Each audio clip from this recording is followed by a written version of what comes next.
Previously on the Jay and Dan podcast. Skin tag room? What's that? Oh, it's my skin tag, baby. It's okay. I don't want you. Get the away from me, mommy. You're disgusting. Dan sounds like he's 85 years old. If you've heard him cop for the stories that he's told, he'll talk about his mangled childhood and roots and how at work he's afraid of a harassment suit. Why would you turn to Facebook to replace used dildos? Just a large woman just coming at you like just an old hag or an old bag, either way. If your wife is bugging you, put a bag on her head. What are you doing in there? Pulling your pork? Pulling your pork. You're listening to the Jay and Dan podcast. Hi. Hi. You're a cute kid. I'm a professional photographer. Why don't you come over? I'll take your picture. Welcome to the Jay and Dan podcast, episode number 38, brought to you by Barbasol. Hey, when you want a rich, clean, close, comfortable shave, it's Barbasol, America's #1 choice for a rich, clean, close, comfortable shave. I was thinking more of the Barbasol liquid in which it gets rid of the lice. Isn't that what they do at the barbershop where they always take the combs out of there? Oh, the blue water. The blue water. Is that made by Barbasol? I think so. Taggart said it was. Okay. I thought it was the shaving cream for a rich, clean, close, comfortable shave. Dan O'Toole, Jay Onright, here for episode 38. We just had a nice oyster dinner at Rodney's in downtown Toronto, Ontario, Canada. Yeah. We went to town on some oysters. We crushed some oysters. There was one oyster that looked like a baby killer whale. We crushed a few of those. Too much. It was too much. Yeah, it was too much oyster for you, Toolsy. You struggled with that one. You shouldn't need a knife and a fork with an oyster. No, they were good. Rodney's is always a good time. You should check it out if you're ever in Toronto. We could have taped the podcast there. We had a great dinner conversation. Yeah, actually, you're right. We could maybe do that. And earlier today, and this is for episode number 39 next week, we pre-taped an interview with Alan Thicke. It was... We can tell you right now, Alan Thicke drops a sentence in which it'll forever be used on this podcast from now until the end of time, until his representatives email us and say, please stop using that. Absolutely. That's called foreshadowing, folks. We're just teasing next week's pod. But yes, Alan Thicke will be the guest on next week's pod. This week, though, Brent Butt, one of our favorites, Canadian actor, comedian, creator, and star of Corner Gas. We are going to have him on the show, and we've wanted to have him on for a long time, but he's been busy. He's been on the road doing stuff, so finally he's going to join us. And this is such a treat. From the Keg commercials, Somebody Wipe My Bum. Katie, do we have Somebody Wipe My Bum somewhere in there? A few weeks ago, we talked about Somebody Wipe My Bum. The Keg. Do we have that? Somebody gonna wipe my bum or what? It's Taggart. We were talking about that Keg commercial, and sure enough, the waiter in the Keg commercial that the three ladies at the table are excited about, Matt Hamilton, is going to join us on the show to talk about what it's like to be in a Keg commercial. Is it a pure sexual bacchanal? Is it an orgy? Do you just go at it inside the Keg? I want to know if the directors say no to the customer, the pretend customer looking at him. No, make it look like you want to have sex with him more. Katie is here, by the way. You may have heard me just reference Katie. She's back. Katie filled in for Christoph a few podcasts ago, and she stepped in again. Christoph, a little under the weather, so let's all give our thoughts and prayers to Christoph. Ty Domi's on a commercial? Tools is just seeing Ty Domi's mobile commercial. Comwave? Comwave. It's a new, I don't know, like mobile phone company. What's his line? Sign up for Comwave or I'll come kick the crap out of you? Yeah, pretty much. Not so bad. Tools, he's cracking open his cherry nos. And Mike Gentili's with us as well. Mike Gentili had a hell of a time getting down here today, eh? Marathoners and MMVA people and groupies. Literally, okay, last week we were here. There was a tent city out here. I thought the MMVAs were last week, the Much Music Video Awards. So there's a tent city. No, that turns out that was just to get wristbands for this week. And now they're just setting up all these scaffolds for Philip Phillips. I had to ask Taggart like 4 times, who is Philip Phillips? He's the Idol guy. Right. Oh, this is going to be a great show. Once again, Philip Phillips. I've only got one song. Guys, I already played it. Guys, honestly, I don't know any other tunes. I would really not like to be... No, come up. Just sing anything. Whatever you're comfortable with. I know no other songs. I didn't even sing before Idol. Ba, ba, black sheep, have you any wool? But then that would become a huge hit because the kids would be like, yeah, that's hot. Yeah, that's Baba sexy. Black Sheep, yeah. Yeah. I want to be Philip Phillips Black Sheep. I was at a sheep farm yesterday. I was. Why? So wait a minute. You mentioned this to us at dinner. Why were you at a sheep farm again? Wife's friend's cousin. She's got a sheep farm with like 900 sheep. She's like, you want to see 900 sheep? I'm like, hell yeah. Who wouldn't? Have you ever pet a baby sheep? Petted? I've never petted a baby sheep. It's like... It must be. It's like petting heaven. At any point when you were growing up on the farm, did you ever think of having sex with any of the farm animals? No. Just once, in a drunken stupor. No. Just like, whatever. No one's going to see me. Let's see what this feels like. Thank God you didn't grow up on a farm. You were in Los Angeles over the weekend, Toolsy. Oh, I was. Went to look at where I'll live since I'm homeless come the end of the month. Yeah. So went to L.A. and... So you and the wife... Me and the wifey. You went to down... Women, by the way, hate... Katie, how much do women hate when guys say the wife? Yeah. Katie doesn't like that at all. 1,000,000 times over. Yeah. So, I'll give you... let's play a little guessing game. Who sat beside me in the row, right across from me... Oh, yeah, right. In the row. Oh, wait. On the plane down? On the plane down.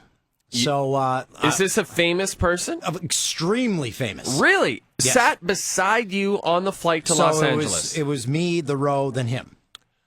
I'm going to guess. So it's he was in a gigantic sitcom. Okay. Gigantic sitcom with a now superstar actor who is in a movie with his son at this very moment. Oh, so Alfonso Ribeiro? You got it! Yes, Carlton. Carlton sat beside me. Did he do the Carlton dance for you? No, but it was very odd. He took pictures with every stewardess on the flights. I didn't think they'd be able to do that. Katie's like disgusted. She's like, why? No, he was extremely nice guy. He's extremely nice. No, she's like, why would those stewardesses want? Because it's Carlton. Yeah, it's kind of cool. But all he does, like, he showed up on that BBC show, whatever it was, Graham Norton or whatever, and he just did the Carlton dance and left. Like, he just shows up, they pay him money, he does the Carlton dance and leaves. That's not a bad gig, actually. I wish I had that gig. And then sitting behind me... Orville Redenbacher's corpse?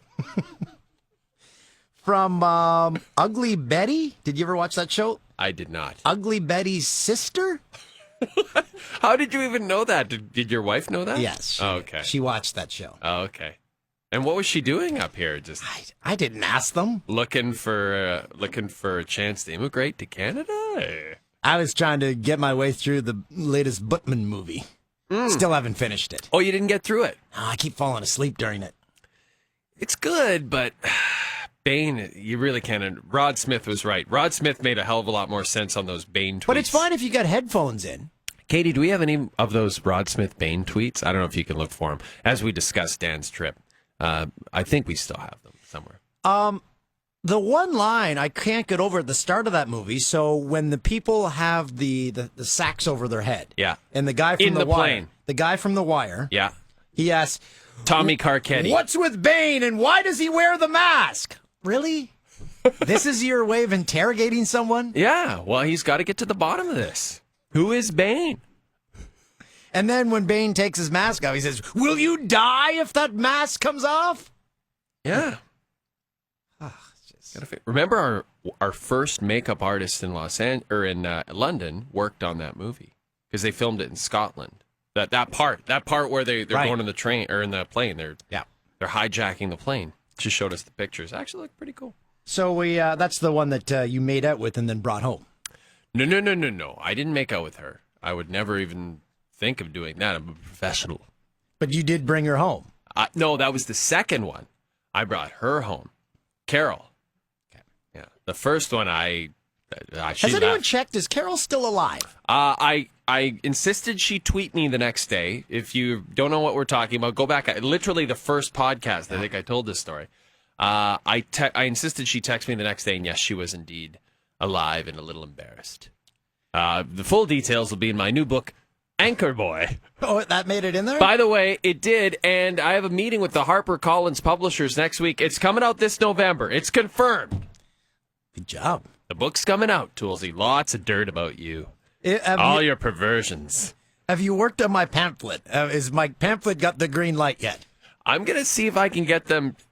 Seriously, if they said to you, we want you to write an 80,000-word book, what chances? No chance. You have no I don't know that many words. You can't concentrate for long enough to put that I can many do a words on. pamphlet. Okay, so I'll see if they Double spaced. a pamphlet that'll just be available at coffee shops and airports all over the world. Okay, so you're in L.A. You get to L.A. after you hang out with Carlton. Met a real estate agent.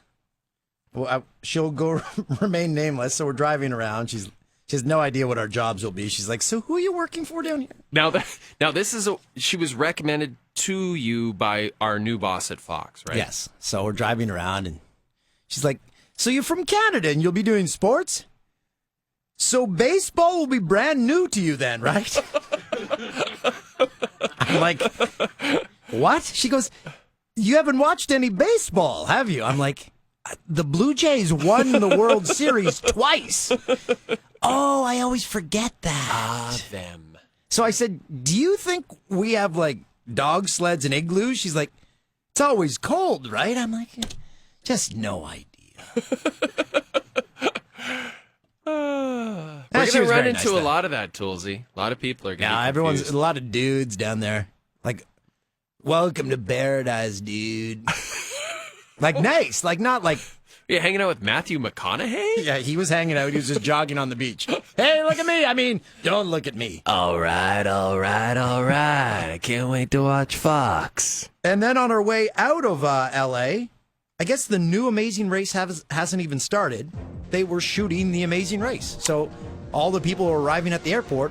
And from what I saw, 2 LA Kings cheerleaders are a part of the Amazing Race because they're wearing tank tops with the LA Kings logo on it. Now, cheerleaders are ice girls. Ice girls. Ooh, I like the ice girls. See, why does Edmonton have the cheerleaders, the Oilers Octane cheerleaders? And listen, if the Oilers Octane is listening, I mean, no offense. I just think that I assume you can all skate, so why don't they just have them be ice girls? Doesn't that make more sense? I don't know. Anyway, This is a team that fired their coach over Skype, so whatever. Krugsy. Hey, Krugsy, just got you on Skype. Can you hear me? No, it's cutting up. You're fired. Can you hear that? Yeah, I think so. And then hired a former Peterborough Pete, Dallas Aikens. Yeah, it's Aikens, not Eakins. He was there in the Ron Tugnut, Kay Whitmore days. Wait, so many. So we were talking about this. TSN is allowing us to have our own top 10s in the final week of We the are? show. Has this been confirmed? I'm No one sent me any info on Pretty this. sure they're going to let us do that. And so Toolsy's idea is to have a top 10. Is it top 10 Peterborough athletes? A top 10. Yeah. Top 10 Peterborough moments? Or Peterborough. Sporting moments? Yes. So Top you could 10 have like Peterborough Mike Fisher, Bob Gainey. Right. You could have a million. You could have any former Peterborough Petes. Mike Ricci could be in there. Yeah. Ron Tugnut with his, 70 save performance. Mark Savard, right? Mark Savard. Oh, it's endless. So many. There's a million of them. For John Toolsy. Grant Jr., NL lacrosse legend. Big City Ken. Yes.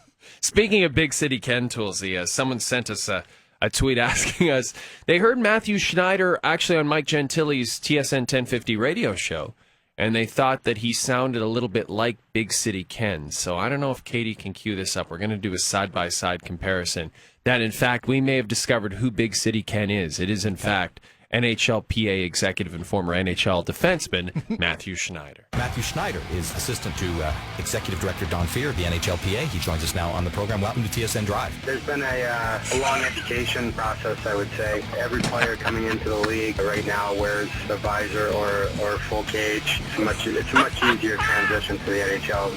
It's no change for the players. Okay, go back to Big City Ken, Katie. I came from the big city. That's amazing. He totally sounds like it. I come from the big city. I wear a visor. You know, honestly, I think there's got to be a huge fear, like in the beginning. Absolutely. Because I mean, your whole career, you're out there in gear, right? Yeah. I mean, and I watch. We have in LA, we have some great figure skaters that train out of the training center there, and the falls they take watching them practice, and I can't imagine. Yeah, it's him. We cracked the case. That is him. The for podcast is sure. over now. I guess that's it. That's how we end it. Hey, is Letterkenny, Ontario a real place, Toolsy? Wait, we aren't getting to that yet. Oh, I thought we were.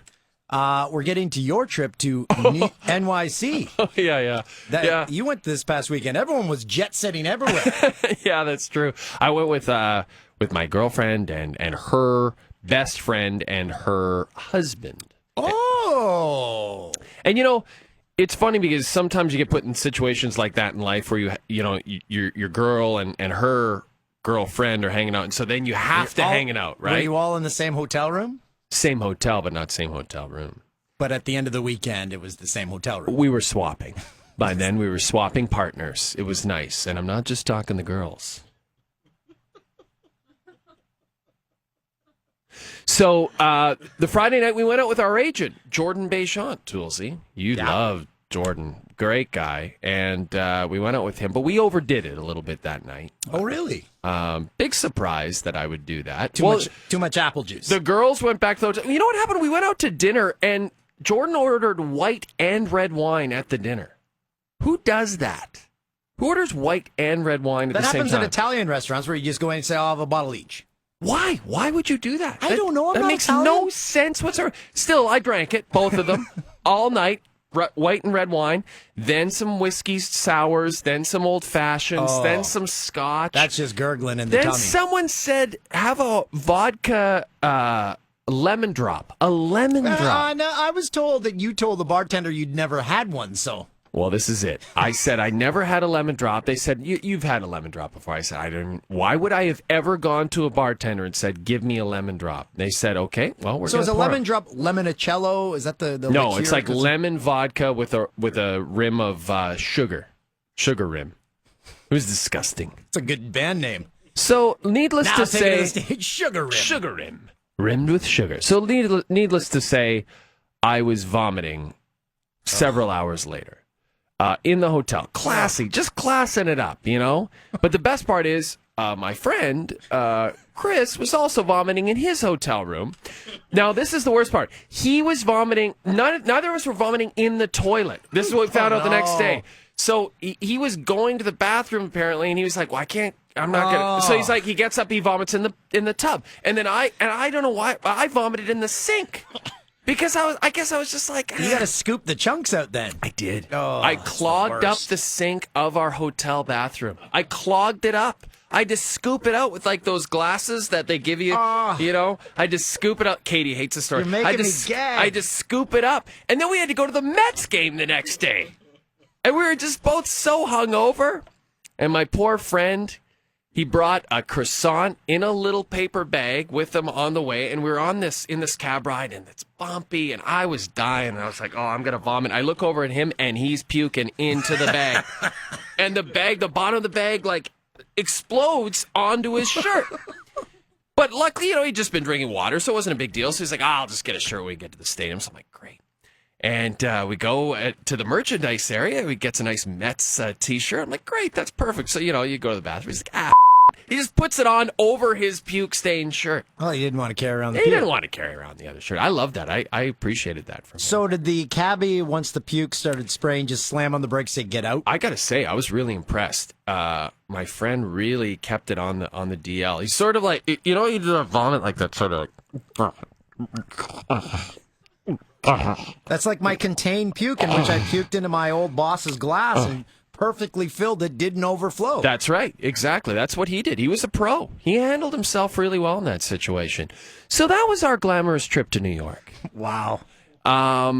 Very classy. But even, I would say, that's just scratching the surface. I went out with a couple of guys, you know, Toolsy, Chris Black and Mike DeAngelis, who used to be writers for us at TSN.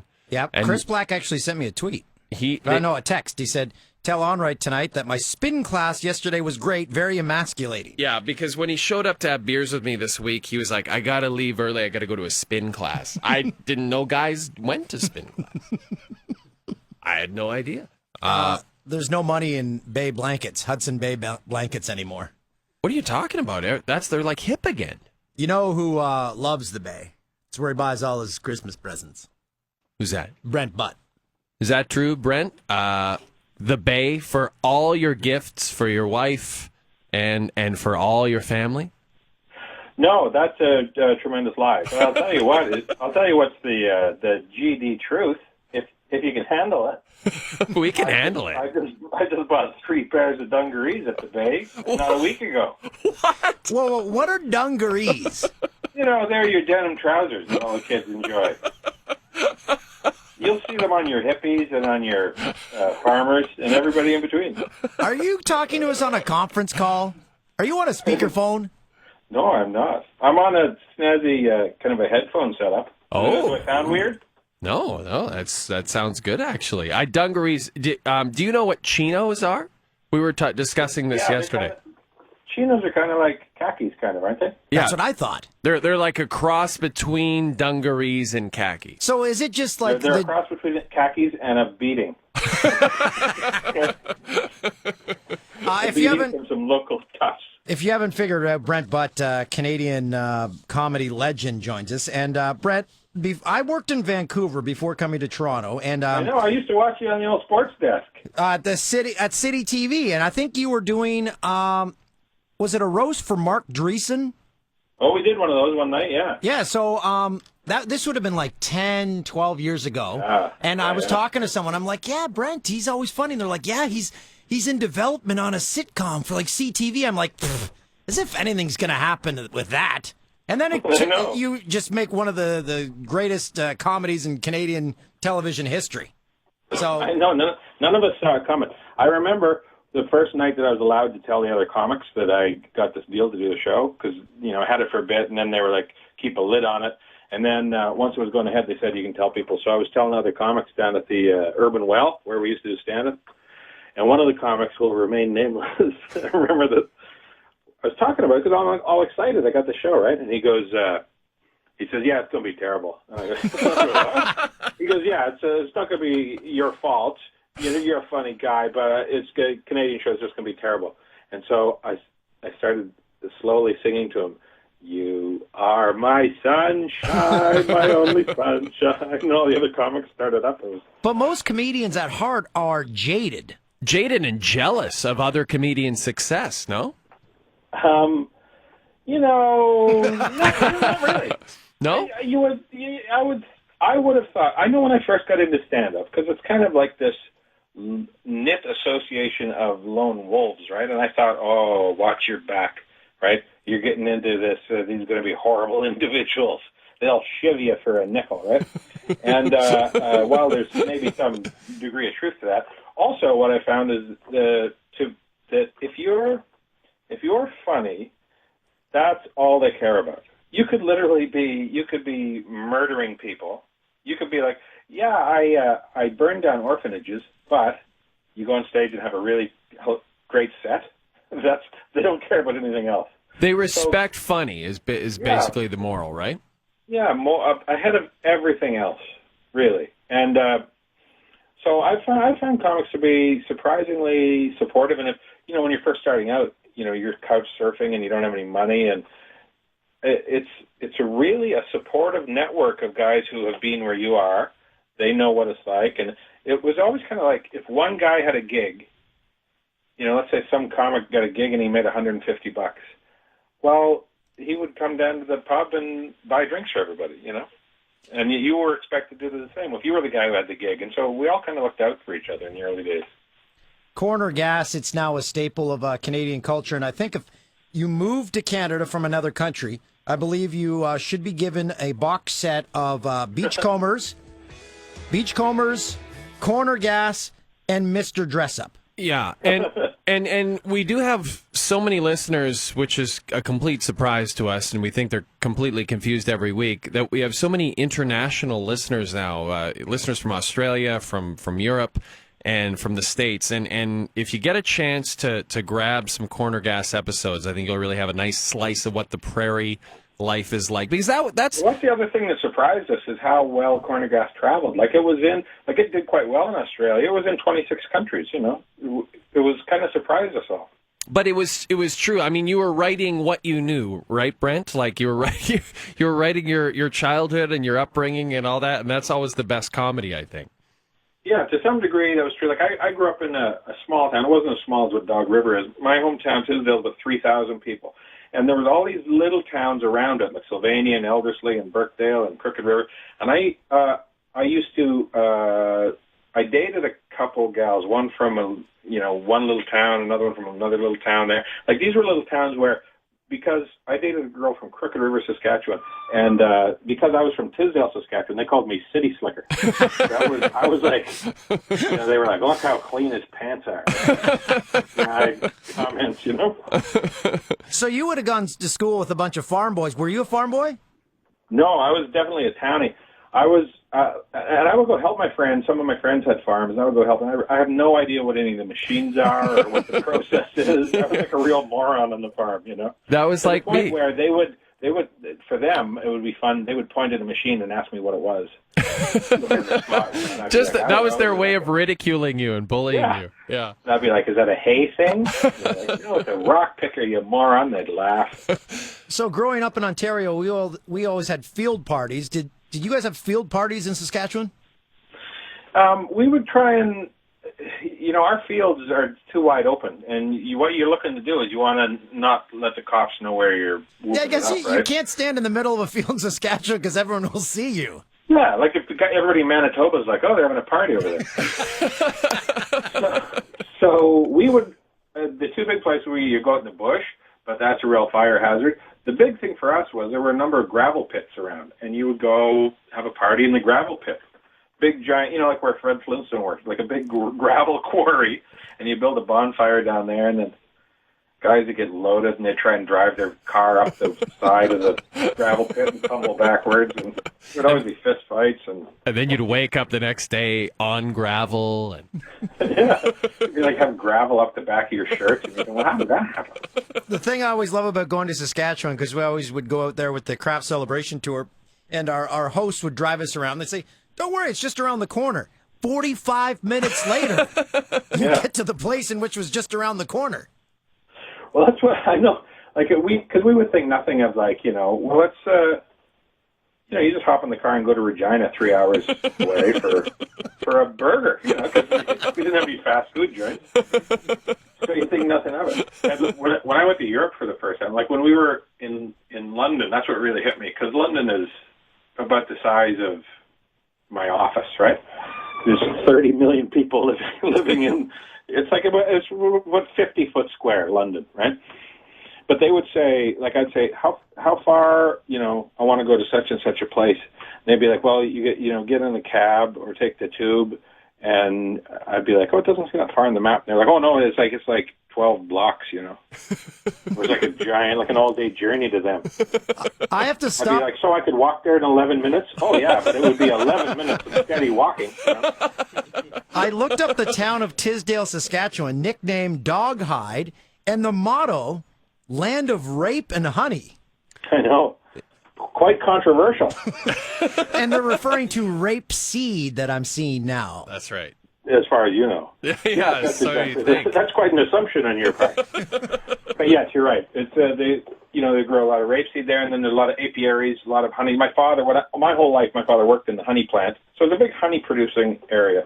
And but yeah, they got some. Got a bit of a scandal behind this was in the '60s. They came up with this slogan, and they got attention for it, so they were like, awesome, we'll never change it. And every 10 years or so, somebody wants the town to change their name, and it gets in the news again, and it's exactly what the town's fathers want. You've got the world's largest honeybee there. Yeah, that's what they say, although it's never looked like, if you've ever seen a honeybee, the thing that they built looks nothing like a honeybee. It's scrawny. It looks like, I always say it looks like an ant wearing pajamas, because it's like skinny, but it's got the stripes that a bee would have. That's like, have you ever been to Prince George, Saskatchewan, where they have Mr. PG when you ride into town, and his torso is made out of a septic tank? Nice. Smell my chest. I think I saw that movie. That's nice. That'll bring the tourists in, right? Yeah, exactly. And I like that notion. I like the notion that building one of these things is going to, open the floodgates to tourism. I hope we can handle the influx of tourists. Well, I think it was a giant nectarine or whatever it is. I think it was Vegreville with the giant Easter egg, the Pasanka. Yeah. That sort of kick-started the prairie craze of giant things in the town. And then there was the giant pierogi on a fork. There's the giant beaver and Beaver Lodge. There's the giant Canada Goose in Wawa.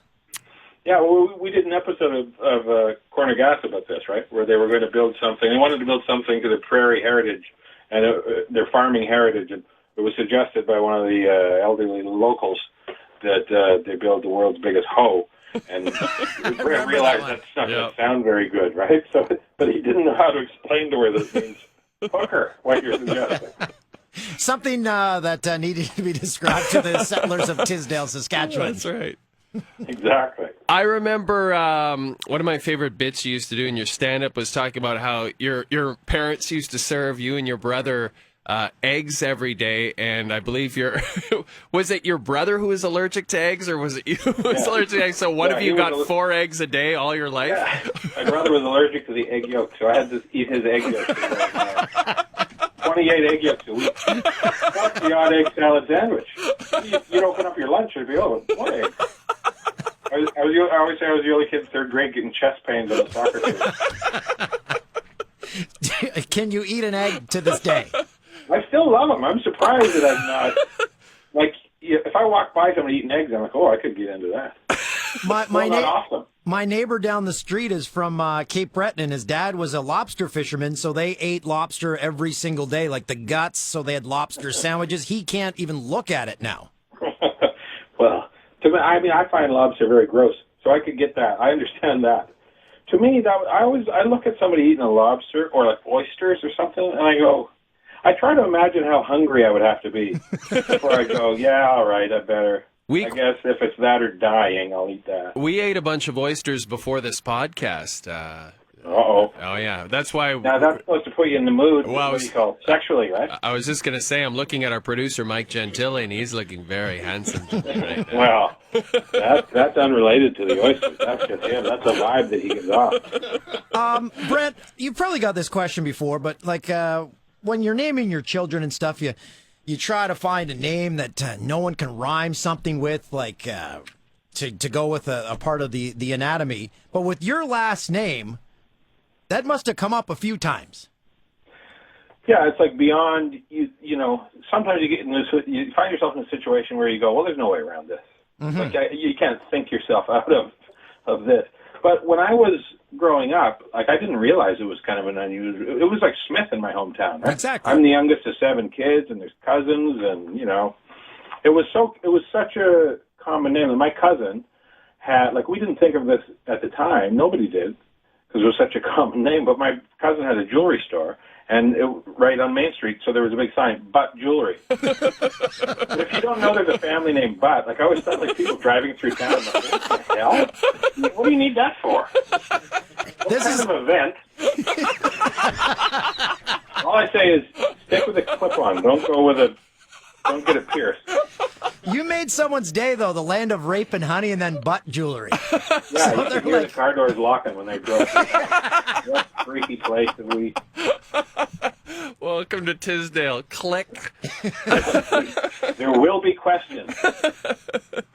Tell us what you're up to now. I follow you on Twitter, and I see you continue to do stand-up. Like, the thing I love about stand-up comedians, you're so solitary. I mean, you can do a show. You did that show, and then you did Hiccups with your wife Nancy, and then you can go continue to do stand-up. Do you still love to do it, Brent? Like, is it something you still get a kick out of doing? Oh yeah, I really do. I mean, it's the thing that I couldn't walk away from. Like, I feel very blessed that I get to do, TV, and I just finished producing my first feature film, and I feel very blessed that I get to do this stuff. And I'm going to start a podcast, and it's all fun. But if I could just pick one thing, like the one thing I couldn't walk away from is getting up in front of people and trying to be funny. That's, if you boil everything else away, that's who I am. Tell us about your movie. What I know you've talked about it a bit on Twitter, but give us an idea of what your movie's all about. It's called No Clue, and I'm very much a fan of detective movies and film noir, and any kind of murder mysteries. I've always been a fan of that, and so I wanted to do a murder mystery that was comedic, but not. My goal was I didn't want to make a zany, wacky romp, Like I said, but here's what I don't want in my movie. The detective's on a ladder looking in the window, and the ladder starts to go backwards. Like that's the transition. I wanted a movie to be true to the genre. I wanted it to be gritty and dark and, classic, like a bunch of suspects and a femme fatale who comes to a detective for help, and all those kind of classic elements. And I wanted it to be dark and gritty and real. And then it's only comedic because the femme fatale came into the wrong office. She didn't come into a detective's office. He's a guy who sells specialty advertising. And so he decides he can help her because she's just looking for her lost brother. And he knows the real detective's out of town for a while, and she needs help, and she's quite attractive. He thinks he'll help her. And then, of course, it turns into there's more to it than that. He's in over his head before he can get himself out of it. And so it becomes, the comedy comes from a guy who's in over his head. But otherwise, it's very dark and gritty, and it really looks beautiful. Like it's shot. The director Carl Basai and our cinematographer Jan Kieser, they really stylized the movie in a lot of ways, and dramatic shadows, and it really looks great. And it's just kind of funny because I'm a dope. When are we going to see it? I don't know. It'll be up to the distributors. It's an E1 movie distributed in Canada, and then Myriad Pictures is distributing it around the rest of the world. So they'll get together, have a powwow, and decide when to. But it'll be in the winter sometime. If you follow me on Twitter, you'll be sick of me talking about it. Now you've got your Twitter account, and then you have a different Twitter account specifically devoted to your love of the Vancouver Canucks, which I think, I have to give you so much credit for this because you knew you'd be talking about the Canucks, so you thought, okay, I'm going to separate these two things. And so tell me about the reaction you get for the Canucks Twitter account. Is it mostly pro Canucks, or are trolls all over you saying, I can't believe you love this team, this is too much for us? It's mostly people who are on board with me because I tweetcast the games. I live tweet them. I'll be tweetcasting the game. I sit in front of my TV with the laptop. I knew I would be tweeting a lot, mega tweeting during the game. So I didn't want to flood my followers on my regular feed if you're not into the Canucks. Suddenly there's like 300 tweets in a half hour, from me. So that's why I created the separate BB on Canucks account. And, I thought it would be like there's like 4,000 people following me on that now. Most are fans of the Canucks and they're on board. Some are just kind of fans of me and comedy in general and not that big into hockey. But there's definitely trolls that are trying to come on and try and start. But I love a Twitter fight,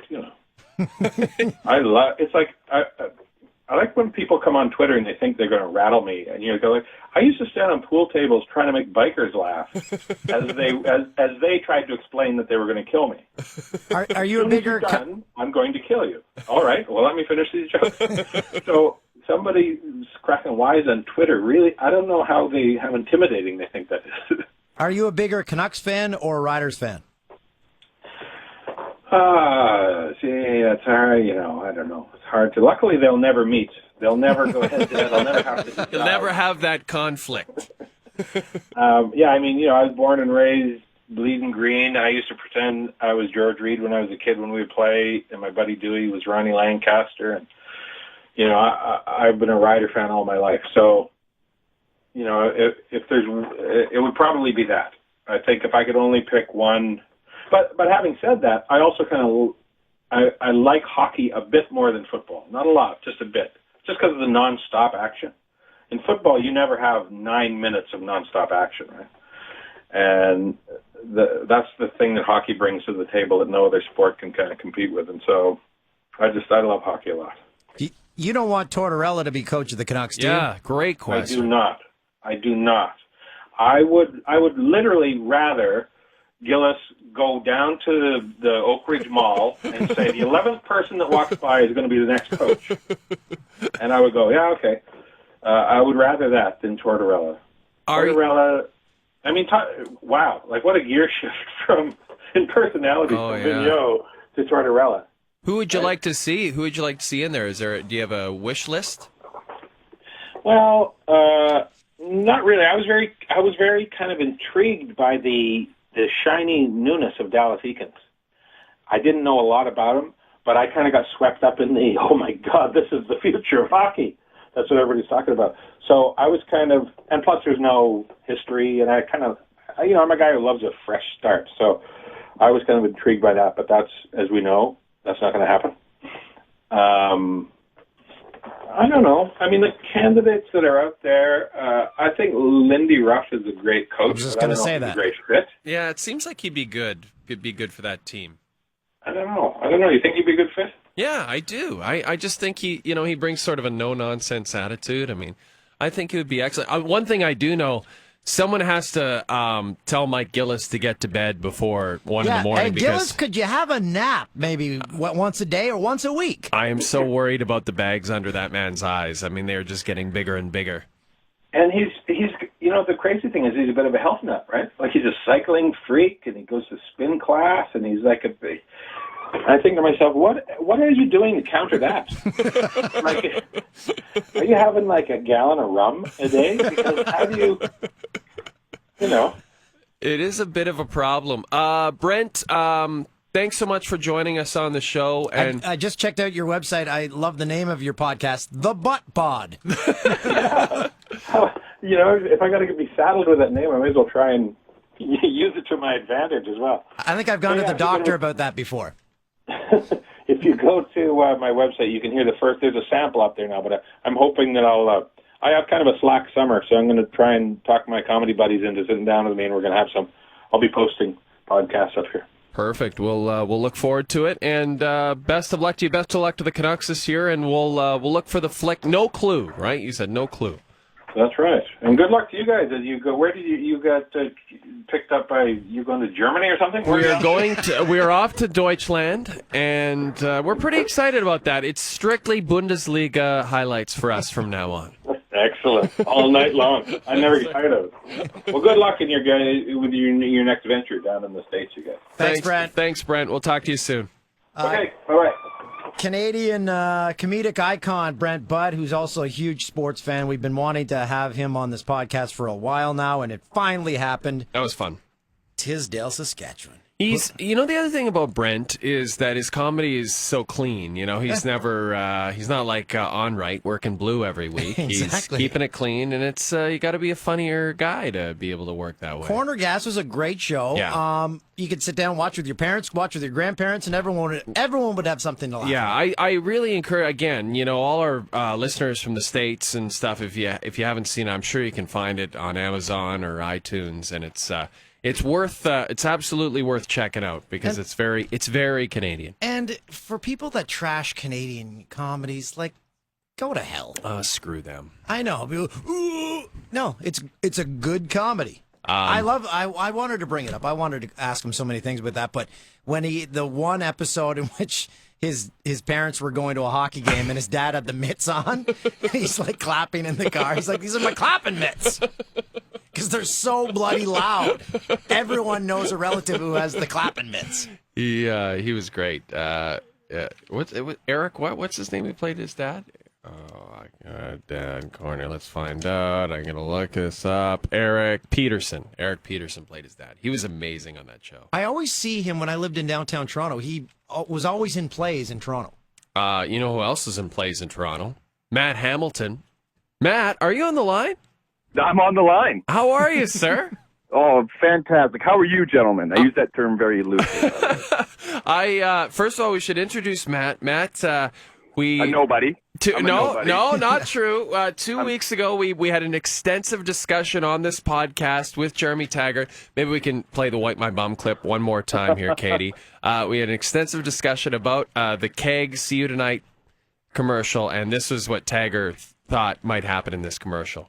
Somebody gonna wipe my bum or what? Which seemed strange at the time, but was a huge hit. And so we wanted to bring Matt on the show. Yeah. So Matt, you were the waiter in the commercial with the three beautiful women. You're serving these three beautiful women. You're showing them the wine list. I think there's a man at the table, too. Was the wine list, is that a euphemism? Well, I don't know. I mean, you tell me. I mean, this is, how are you directed? Like, when the director came to you, did he say, these women are lusting after you. You've really got to ham it up. How did that all come together? No. Well, what happened was they did their coverage and Goofy and stuff, and the director came over and like whispered some stuff to them, and I just stood there. And then when they did my coverage, he came over and whispered some stuff to me. Or sorry, not to me. That's a lie. To them again. And I was like, okay. And so I came over, and it's just like you kind of whatever. It's MOS, so they're not taking sounds. You can kind of say whatever you want. And so I came over, and they started just going to town on what do you got underneath that menu?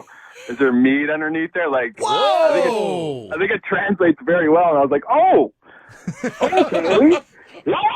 And I think they wanted my actual reaction to that. So, I mean, it translates well because it does look like all three of them want to me at the same time. It does. And I hope I was able to get across that I was okay with that. Yeah. Oh, I think you were. I think you conveyed that very well, actually. Well, good. You know what, Jay? That's acting. That's acting. You're an actor. That's acting. Oh, and by the way, when Taggart yelling out "somebody wipe my bum," like for us that's weird. I don't think for him that's weird. I think he's done that. He's here now. Let's ask him right now, Taggart? ladies and gentlemen. Jeremy Taggart. Yeah, I've been out to some crazy parties, but if I heard if I heard that, I would know that that's a pinnacle party. That is, that's what rock stars do. You know, if regular folk say I'm going to go for a couple beers, that means a couple beers. People have been known to maybe get a little drunk. When rock stars say I'm going out for a couple beers, that means they'll be back in 3 days and there'll be 2 17-year-olds. No. I mean, there's something that happens to some people in a percentage of the world when they drink. They get an opulent feeling, an entitled feeling, and they think that they're a possible king for a day. Therefore, they can just ask somebody, "Could you please wipe my ass? I don't want to do this. I am too banged up." That's right. So that's what Jay was insinuating. Jay was insinuating that happens after about 10 keg-sized Caesars. Yeah. I'm sure it would. would. I'm going to put that theory to work.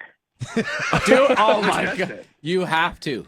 I have to. Yes, if you feel frisky enough to throw that line out, you are having a shindig. The funniest thing is my kids say that, like, they're 5 and 7, and they'll, just little kids after they go potty, like, well, somebody wipe my bum. So it's pretty common. So it's like what as a child, what you want to experience as a child. It doesn't Henry change. VIII. I'm sure somebody was wiping his ass. That's right, Henry VIII. But from all this talk of Taggart yelling this, you know what's going to happen? Someone's going to be at the keg, and then they're going to be in the stall and just yell it out. That'll be awesome. That's going to happen. It's probably already happened. We were supposed to interview you yesterday, and we had some hiccups, and you sent me a tweet, and you said you were watching I believe a bunch of homeless people have an orgy. Is that what you were witnessing in a parquet? Well, and you only have $5 in your pocket. You got to make something happen while you're waiting. That's true. That's absolutely true. I love it. No, I was sitting in a parquet, and I was like, it was a cash only parquet.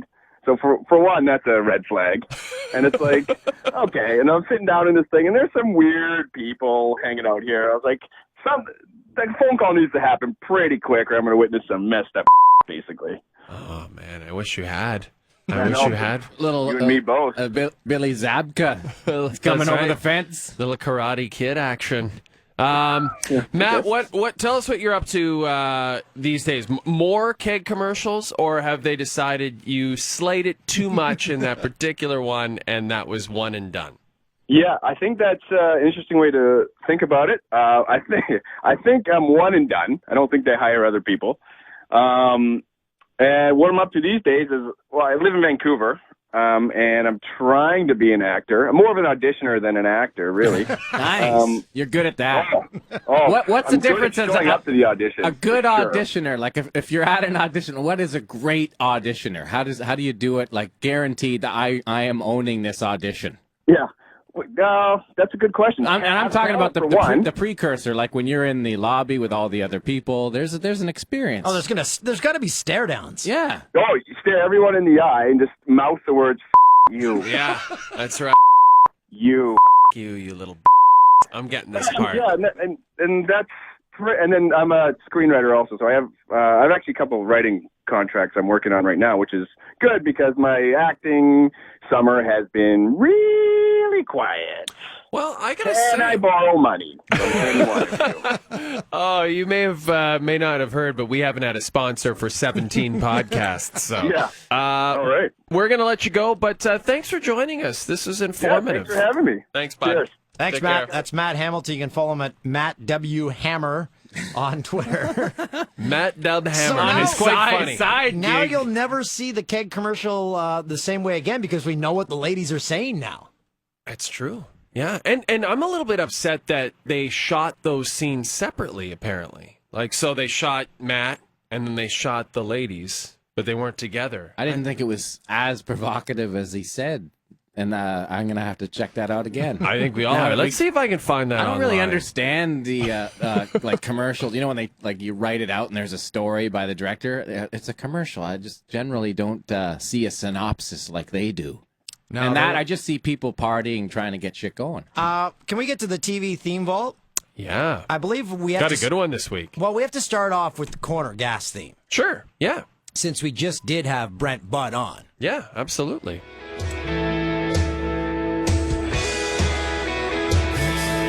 Is this Prairie Oyster? Prairie Oyster. No, this is lead singer of The Odds. That's right. Oh, Craig Northey. He's great. Is it The Odds or just Craig? I think it's just Craig. Nice.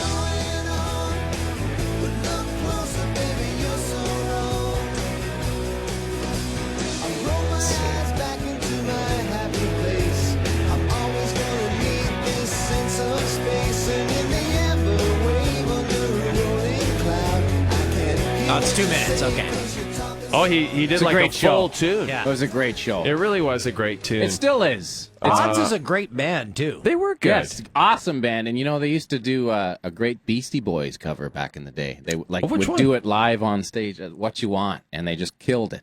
So This what is you back want? in '94. Really, yeah. eh? They were awesome, really great Yeah, live band. Odds. They're still out there. My understanding is they are fans of the show too, Toolsy, those guys. And it says here in 2003, he collaborated on a CD with Gin Blossom's Jesse Valenzuela as Northey Valenzuela.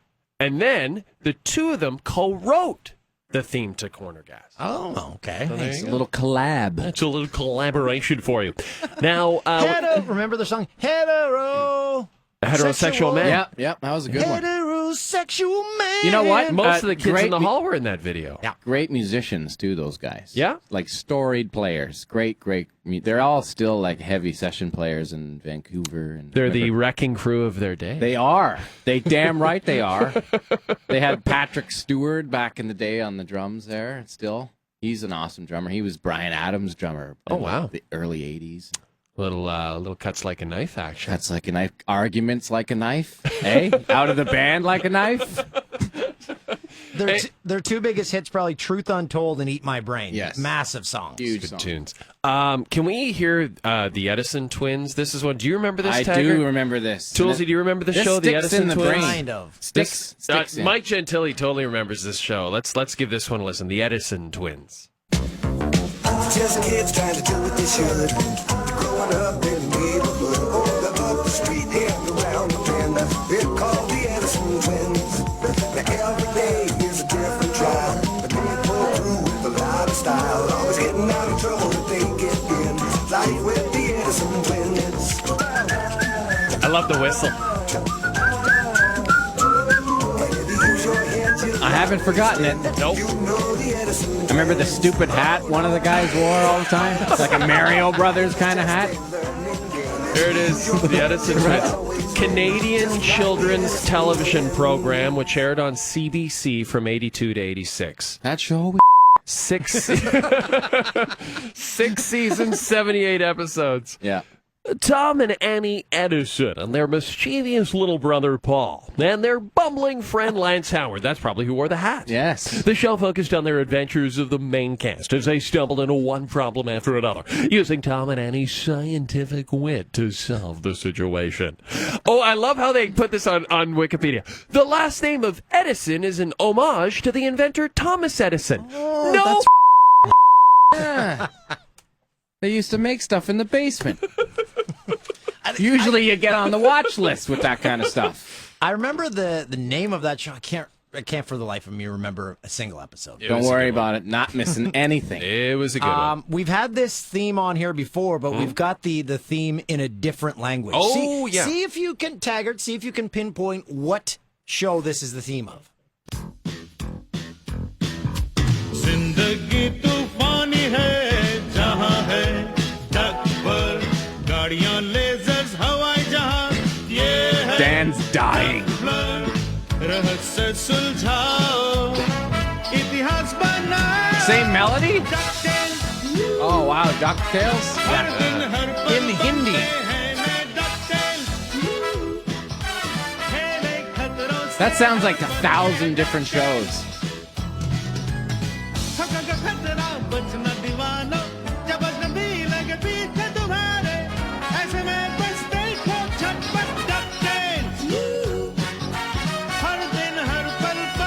But they have it in a bunch of different languages, right? On Yes, YouTube. they've got a million. I love it. They've got a whole, I think they've got it in Russian, and they've got It was a big show. That's Disney. Turkish, I think they have it in. Woo! Oh, what a song. Oh, man. Now, for TV Theme Vault this week, there's a Wendy's ad, Katie. Commercials? Can we play this Wendy's Wendy's? ad? Is this possible? I don't know if we have this. No, it's not. Does happening. Andre like strawberries? That's the one. What That's was the. that? That was it. That was the only line from the Wendy's ad. There's a new strawberry dessert or something at Wendy's. They're probably fresh strawberries if they're from Wendy's. Fresh berries. Does Andre like strawberries? Yeah, that's exactly what they say. So that's Let's hear the Does it. Andre like You're strawberries? goddamn right. He likes them. So that's the new. That's not the daughter. That's the new redheaded. No, that's somebody. Is Spokesperson. that's just somebody else, isn't it? Just a random person, or is that the actual spokesperson? That's just I think- somebody. Let's listen again. Let's get one. Does Andre like strawberries? I think it is that new redhead. That little What is she gonna do with those strawberries? little redhead. All I can think of is the Dave Thomas guy. Doesn't do anything. I just Does get, Andre like strawberries? He's dead. Andre but he's loves still strawberries. with us in memory. He's still with us in memory. This next one I can't wait to get to. Oh. You brought up Letterkenny, Ontario before. Oh, yeah, yeah. And if the town actually existed, I looked it up. I believe it's Letterkenny. Letterkenny? it's a ghost town now. It is? It's like the town doesn't exist, but these characters put together some Letterkenny, Ontario problems in which a couple of cats just tell their problems of growing up and living life in Ontario. You heard some city gals talking about paying to get their pubic hair ripped out with wax. Tell you what, grab a cow by the tail. They'll kick you in the box for free if that's what you're into. Friend's barn cat had kittens, so you took one, but is it stunned? Your friends are out picking off groundhogs down the side road and they want you to come, but your dad's got the 22 and your gas tank's dry as a fart. Your prick near popped a street meat vendor after the Jays game last night for selling you venison, dog. Ain't no goddamn way that was venison. You drove down to Buffalo to watch the Leafs play and sure gas is cheap, but they don't even have all-dressed chips in that hole. It's a girl from up country you kinda like, but she's a mouth breather and you heard her brother smokes meth. If you had as many bucks in your wallet as bucks mounted on your wall, you'd have, well, give or take $6. You piss outside as much as the dog does. Tim's, McDonald's, and beer store are all closed on Christmas Day, and that's about your whole world right there. You got half your finger cut off one of three ways. Bike chain, bandsaw, penalty box door. Pack coyotes come right up the back porch the other night because your dog's in heat, and you know those yellow-eyed go right through the screen door if they're horny. Oh my God. That's real. I know that person. I grew up with somebody so like did that. I, big time. I love the thick Canadian accents. The ew, ew, ew. Just kind of creeps the soul in the right way. And they had a couple of references to how we refer to a product that people enjoy in their spare time. French the gal at the bar last night. She tastes like darts. Your friend says got so much torque he can't keep the front end down. Okay, bud. You want to blow smoke? Go have a dart. Okay, bud. Okay, bud. The best stuff comes from the small towns. It's like in the big cities, they go to the ghetto to see what the next hip color is going to be. We have sayings in these small towns, and they're all golden. I remember that's one in Alberta. Our tour manager used to say if it got really cold, he's like, it's frozen stiff out there. Like, what? Frozen stiff. That makes sense. And that's does actually Calgary make sense. cold. That's, Alberta cold. Yeah, Calgary's warm. It's got the Chinooks. I love all that. The Chinooks. It's They'll cold. be coming by any second 15 degrees and then minus 10 an hour later. That's right. The Chinooks. So those guys, just Letter Kenny, just YouTube that. They've got a bunch of them on there. So good job putting those together. Hey, good work, guys. Really good. Really good. Hey, can we hear the strawberries thing again, Katie? Does Andre like strawberries? Yeah, he really likes. That's pretty good stuff. Those strawberries. And is it really that funny that someone's cracking a gut like that? Yeah, Someone's it is. dying? It's hilarious. Are, Does Andre like strawberries? Are they rotten or something? Andre likes those rotten strawberries. They're moldy. Whoa. What'd you find, Toolsy? Jim Norton, who we follow on Twitter, is a comedian. And Whoa, he just Gene Wilder. sent a picture of him and Gene Wilder. From tonight? Yeah. Holy boats, he looks like he's 119. He just turned 80. Just like this week. No, like an hour ago. June 11th, 1933. Yeah.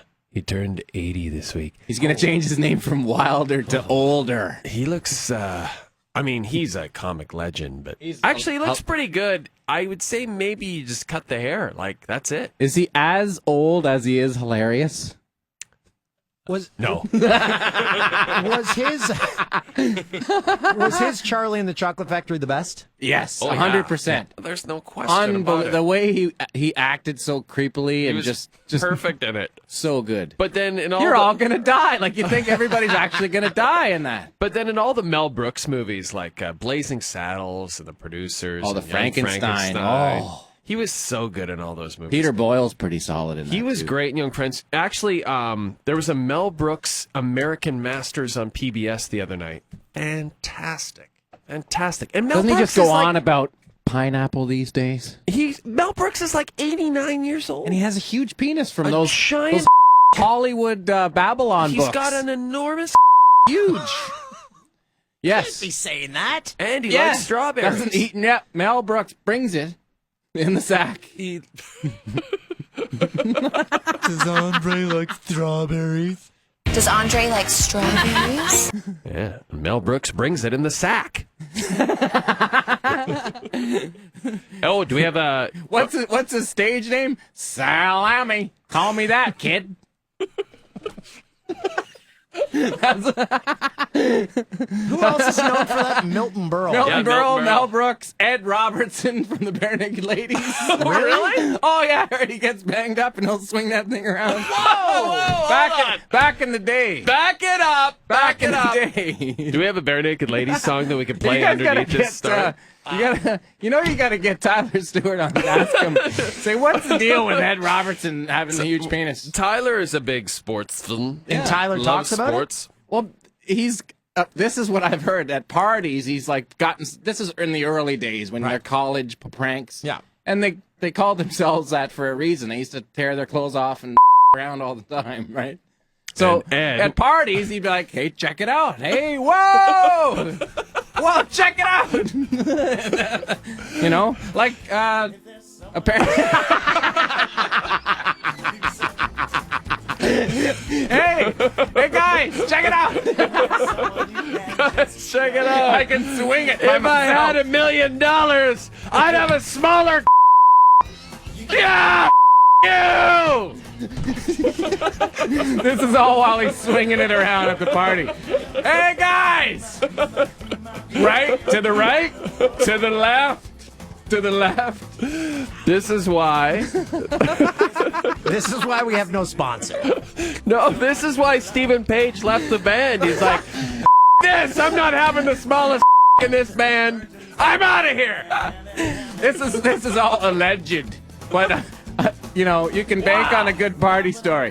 Wow, Ed Robertson, giant a mule. Katie's like, why am I here?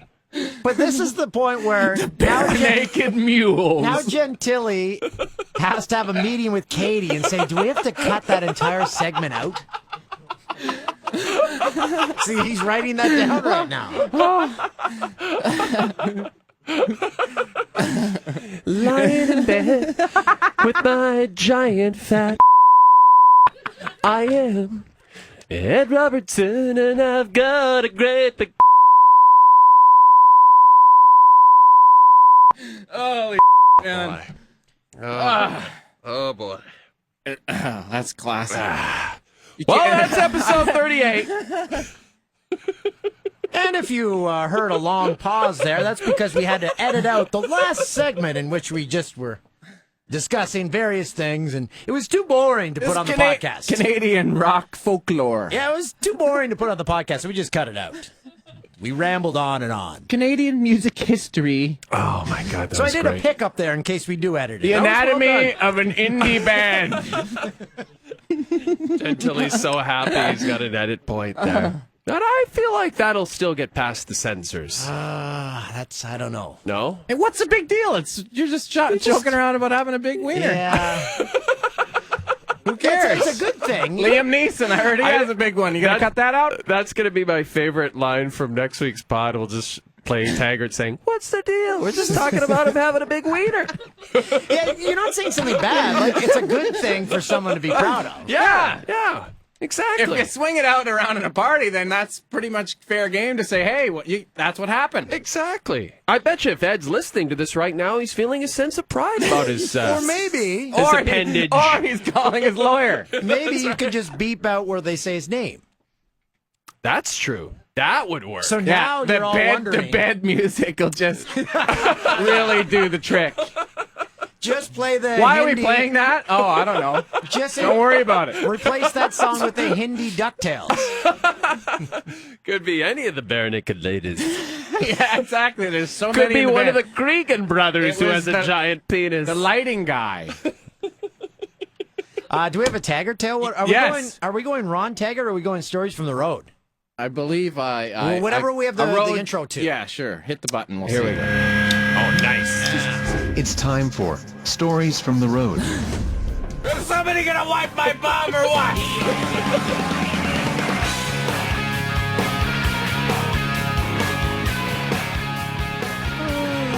I love that intro. Really good job on that one, guys. This takes me back to the summer of 1995. We were on tour with Van Halen in the American states for 3 months. The American states. Yeah, this is how Canadians like to belittle it. Anyway, we were given the gift of 45 shows with Van Halen on the Balance Tour. Oh, yeah. And we actually were reluctant at the time to do it because we thought we were a young band and we were going out with an older band. But our label said, well, you can do this or you can get dropped. So Wow. we did the tour. Because it was our, chance, I guess, at American radio and all that. So we did the tour and actually became pretty good friends with them. I used to hang out with Alex like every day and watch him. He was on the wagon, and Ed Van Halen, they weren't drinking or doing anything, so they were there all day practicing, just kind of keeping their minds busy. And I was hanging out with them so much that they took me under their wing and called me Little Al, and I would do press with Ed as Al, Little Al. So it was pretty ridiculous but fun. And after one show, I think we were in Minnesota or something like that, and Alex came on our bus, and he's like, "Where's Little Al?" And I'm like, in my bunk, and I'm like, what the hell's Alex Van Halen doing on our bus, calling for me? So I went with him, and he's like, it's time. I'm like, what the? This is like about a month and a half in. And I'm like, okay. And he takes me into this room, and there's like 35 strippers in this room. And like, you know, a couple crew guys. And he just kind of is like, hey, he says, this is Jeremy. He's in the opening band, and he's a virgin. Like, he just said that just to get I pretty much was. I was 20. But I might as well have been. And basically, they jumped on me and, like, started trying to tear off my clothes. And there's these two biker guys, crew guys that were like bikers, you know, like the classic English roadies. And they're, like, in the corner, like, I guess tempting each other to do more cocaine. Like one guy would do some, and then the other guy, come on, do better, do more, do more. Do better. Yeah, do better, more, come on. And they were just like back and forth, and this got to the point where I had literally like torn away from the girls because I was actually really nervous. You know, if you think you're 20 years old, you're just starting to get comfortable out there. To be thrown into this kind of situation. It was a little bit 35 strippers. Yeah, that were like trying to prove a point, you know. So it was just a little bit unnerving. So I kind of got away from a few of them, and I was looking at these guys, and it was such a ridiculous situation. These two guys like one-upping each other on the cocaine table, like it's like some kind of game. You know how this one ends, right?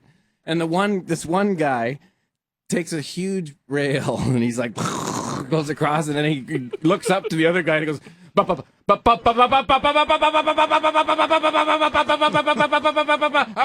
and then he just like falls down and starts like the OD stuff, right? The full on yeah, good stuff.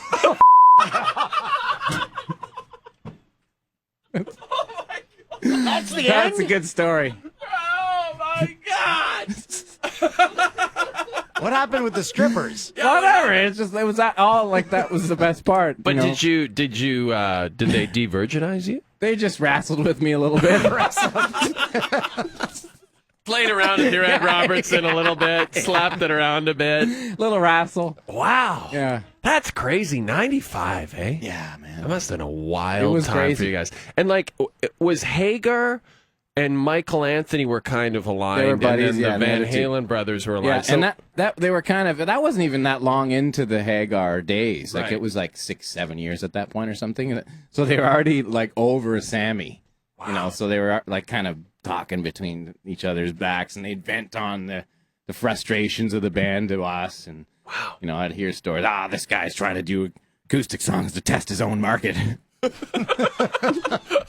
Because like Sammy would have his own little segment. So they all think the other guy's like stabbing them in the back. Yeah, and he's like, his wife wants to produce our next record, man. This isn't going to work.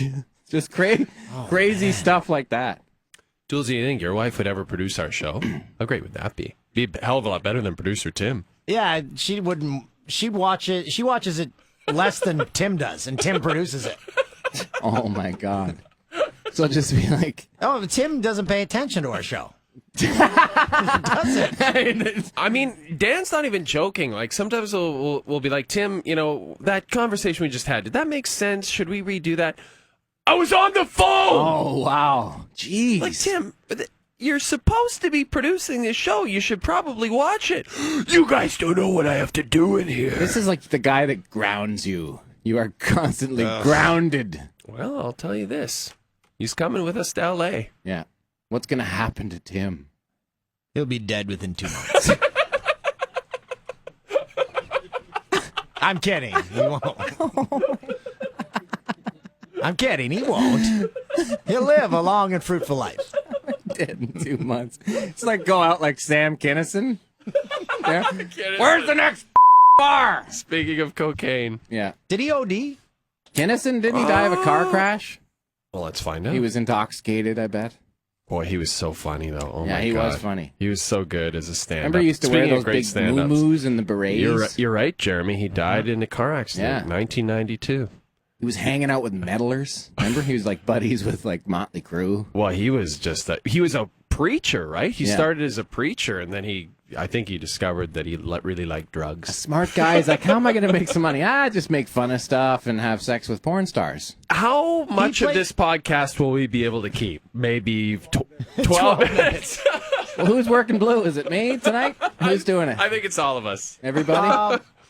I blame Katie, actually. I think and whenever Katie comes on, it just the gloves are off. Now, he played a ghost. I don't know what that Was it in One Crazy Summer?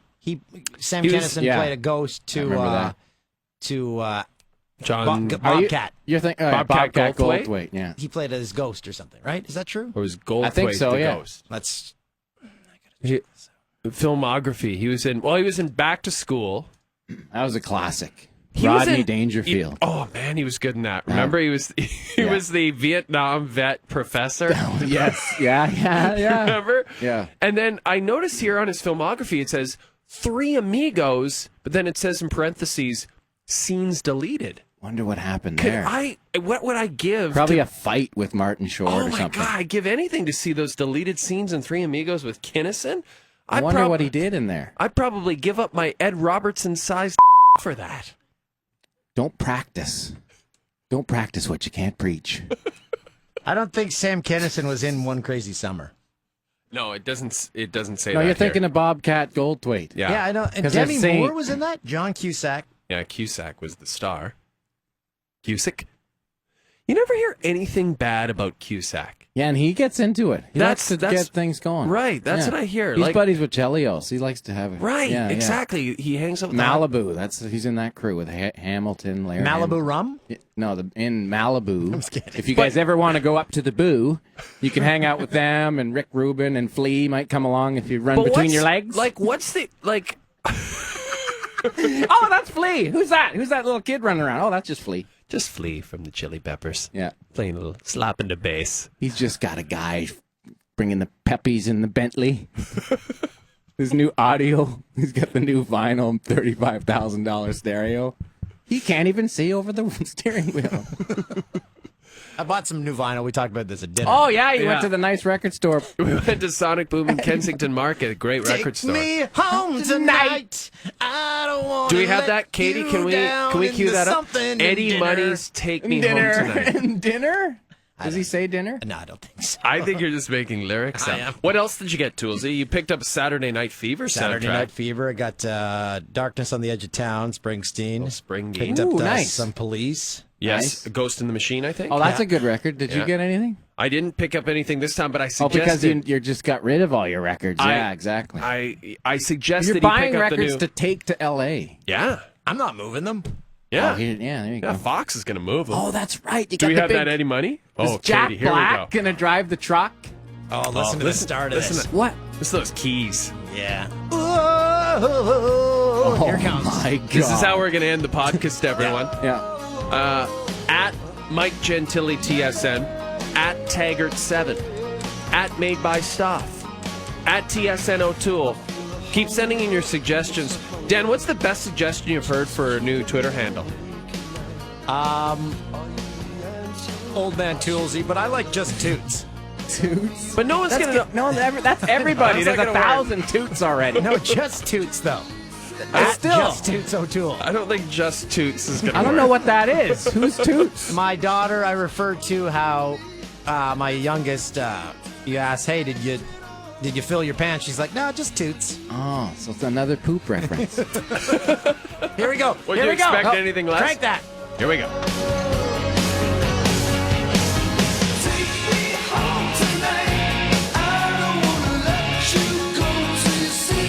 Listen to that intricate guitar. This is No Condoms Rock. Mad, my little baby. Mad at Your Dad Rock with No Condoms. Brought to you by Eddie Money, the Money Man. Brought to you by Eddie Robertson. I don't use condoms, and I hate my dad. I think it's time to go home. That's what they do. This has been, I have to say, one of my favorite podcasts we've done. And I wish you had all had a chance to hear all of it. This is one where I hope no one in my family ever hears it. Not we didn't talk about them, it's just like, they're not going to look at me right. Good. They're going to know the real you. It's about time they did. I still remember when I don't think it's considered throwing someone under the bus to say that they have a big penis. Yeah, I right? agree. I'm 100% with you on there. It's not like a Jose I Canseco. can't believe you revealed my giant to the world. I'm so upset about that. Can you mention it on the next podcast as well, please? He's going to Crocodile Rock next weekend. Did you guys hear that podcast last week? You want to check it out? Check out minute 29. That's true, that story. Oh, my God. This has been a great one. Thanks, Brent Butt. What a guy. What a good dude. Love that guy. Thanks to Matt Hamilton, the actor from the keg commercial. I can't believe we got the actor who plays the waiter in the keg commercial. It's He's already sent us a tweet. Thanks, guys. That was fun. Do we have a come on, it'll be fun, Katie? Can we, just one more, come on. One more Taggart voice. Come on, it'll be fun. Yeah, we did have that. You did the high last night off the top. It's so good. You got it down. Come on, it'll be fun. Do the high. Hi. Oh, Come on, it'll be fun. Hi. Katie, do we have a hi in there? Hi. I'm a professional photographer. I'm a professional photographer. Come on, it'll be fun. Katie, thanks for putting up with us this week. Can we have one banana hot dog? Poor Katie's searching frantically. There it is. Got to say who's saying the banana hot dog again. Where is the banana hot dog? Essa Tikkanen. Wow. Oh, what a legend that guy was. Thanks for listening. Essa Tikkanen had a huge They're going home. Dance. Dance. Dance. Keep dancing.